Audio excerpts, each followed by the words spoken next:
So just an update on the replacement of this piece of plastic. I went to the local arts and crafts store over here in Florida. It's called Michael's. In some places it's Hobby Lobby, whatever you want to call it.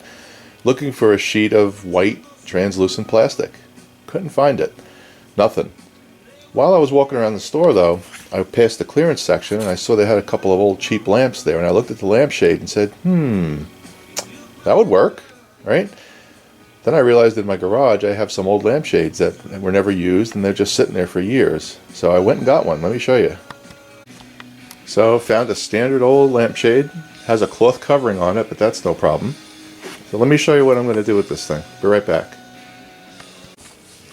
Alright, so I cut a piece of the lampshade out that I showed you. Look what you do.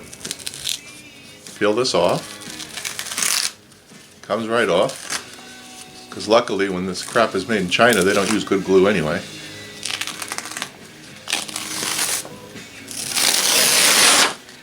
And look what I have. Piece of plastic. That works really well with light. It'll light up really nice. Matter of fact, check that out. There's a flashlight behind there. So all I gotta do now is cut this to size. And I don't have to worry about it melting because this stuff is supposed to be rated for a hot bulb anyway.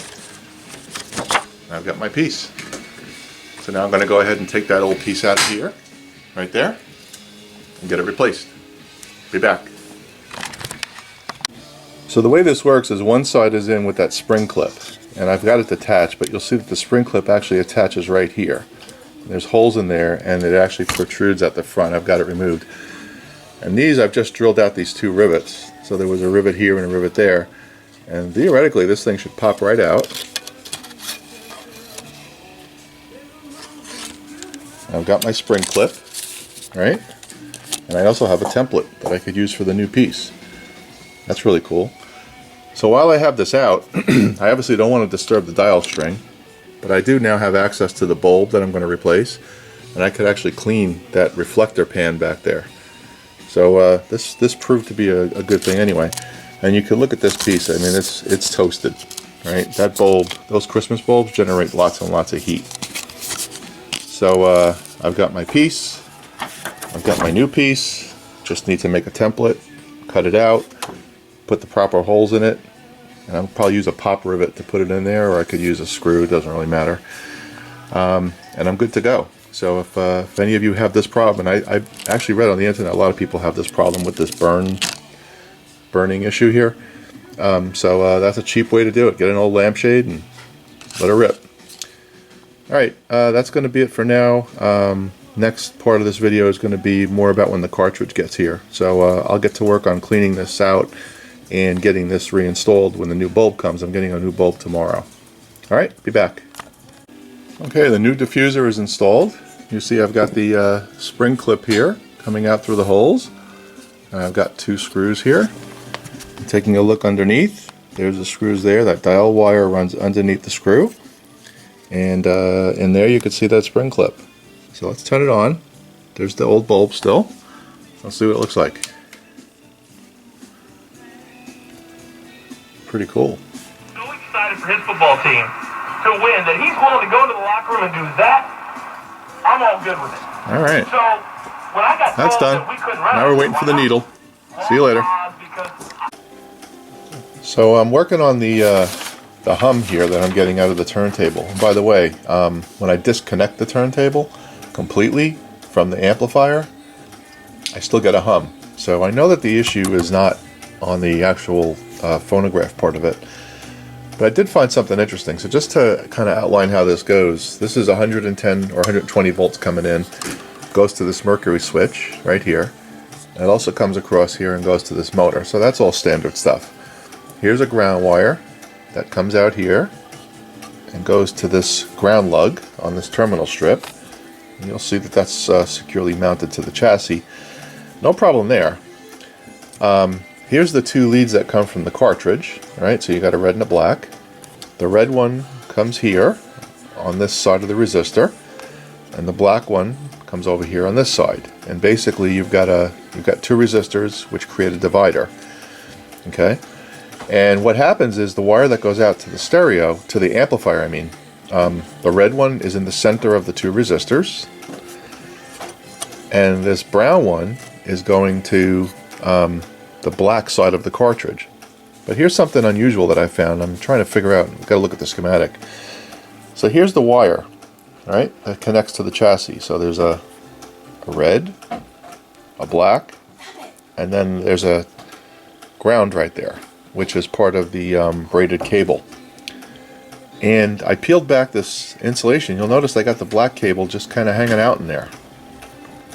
Right? So the shielding is going to this terminal strip, which is the ground of the cartridge. And the red is going to the center of the two resistors. And this black wire is just kind of hanging around in there. Looks like it was sliced and covered. Yet it's connected back to the chassis. So I need to figure out what that is. That could be the cause of my hum. Maybe this thing was never installed right to begin with. I don't know. Taking a look at the schematic, keeping in mind that I don't have the right one, you'll see that here's my phono pickup, and I've got a red side and a black side. This black wire goes to ground. Here's the two resistors, and here's the center. And you'll see that they've got these odd little symbols. They're kind of ovals. I'm not sure what that means. I'll have to figure that out. But it looks like one side, or the ground side, comes across here. And it looks like there's only one wire going back to the amplifier. Which makes sense, right? The red wire. So the red wire goes back to the amp. And this should be grounded. So this black wire is really not used. So really what I have, which I haven't figured out why yet, is just a single wire. It looks like they had a dual wire cable that they just didn't need. So they got this wire hanging there as a big antenna. What I have to do is look under the amplifier side and see if this black side is connected to anything. If it is, then I just have a ground wire just hanging out doing nothing. So that's what I found so far. So again, I've got one wire only going into the amplifier. And there's that symbol again, that little oval. Not sure what that means. I'm going to have to look at that. So that's what I found so far. I'll let you know what I find. I'll be back. Okay, I think I found the source of the hum. We'll find out. So this capacitor right here connects to the lug of the volume and on-off switch, and it was a cold solder joint. It was able to move, so I fixed that. And I turned the radio on without the turntable attached, and I get minimal hum, so I think I got it fixed. To look at the, this is a 0.25 actually, because that's all I had, but it's really a 0.2 cap. If you look at the diagram right here, first of all, that oval means that it's a multi-cable connection, right? So that's the shielded wire that I showed you. So that's what that symbol means. But if I follow this connection from the phonograph all the way up, you'll see it goes right to this cap, which I found connected, I found loosely connected here. This is the trim, the pot, the power on pot, and this is where the connection wasn't good. So I think that's probably what introduced the source of hum. Obviously this cap goes right to ground, so it's meant to filter, right? That's exactly what it's doing, I believe. And with this not connected right, I was getting hum along this line. So I think that's going to be the solution to that problem. I'm going to connect the turntable and, just test that theory out. But I think that's what the issue was. Cold solder joint right here. Let me be back. I'm going to go connect the turntable and see what happens. Okay, I've got the turntable attached. There's the 110 volt, 120 volt lines. There's my audio. There's my ground. That goes right to the back. I've got the cartridge gator wired in, and there's a one for the red, one for the black, and one for a ground. If you look on the cartridge there's a little leg that sticks up that basically hits against this arm. Let's see what we get. Hard knocks. So we're still getting a hum here.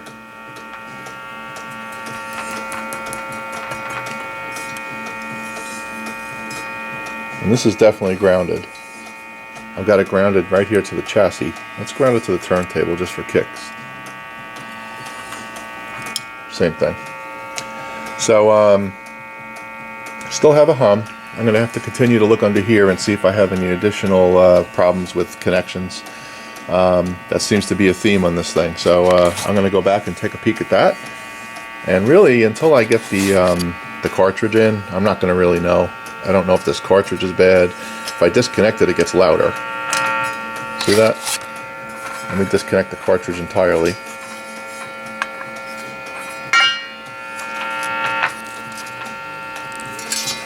Okay, I've got the cartridge completely disconnected. And there's two wires here that go to the leads. Obviously they're picking my fingers up, so that's okay.